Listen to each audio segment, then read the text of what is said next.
Hey guys, great news! FSD 14.2.2.2 has arrived on software update 2025.45.7. Can't wait to get this going. Okay, what else we get? I don't know, I didn't look through all this, but added handling to pull over or yield to emergency vehicles, e.g. police cars, fire trucks, and ambulances. I think that was there before, but okay, that's one of the things that came up in today's drive. All right, arrival options, looks the same as before. Speed profiles, yes, they had Mad Max. I mean, we already had it, right? UI profile improvements, or UI improvements. Brake confirmed, that was there before. FSD supervised. Grok navigation, which is interesting. Tesla booth, I haven't messed with that yet. Dog mode, I don't have dogs.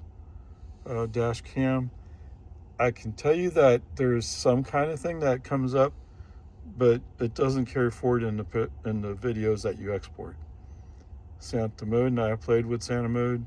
Light show, Luke did insist that we do light show. Paint shop, I just did a personalized plate. I did it myself, although you're supposed to import it, right? Navigation improvements, automatic HOV, sounds curious. Supercharger sites, I've seen this, that's kind of interesting. Phone key sounds cool until you realize that you're advertising that you left your phone behind, so I don't do that. Charge limit, no. I haven't played with this yet. Minor updates.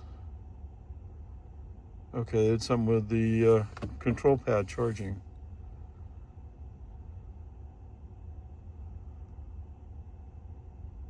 Okay, I don't know about that. Spotify. Scroll through Spotify playlist. Take the vibes to another level with rainbow effects. They're in Rave Cave. You know, I haven't messed with Rave Cave. If I remember right, that lock sound in the light cycle from Tron, it's kind of cool. Allow your vehicle to share charging data with Tesla to support features like charge stats. Okay. Curious. Let's see. Where am I going here? Autopilot. Oops. Autopilot. We've covered 1,615 miles since the installation of 14.2. And of that, 1,604 miles were on FSD. So we've basically added a mile since last time I checked this. We're doing pretty good.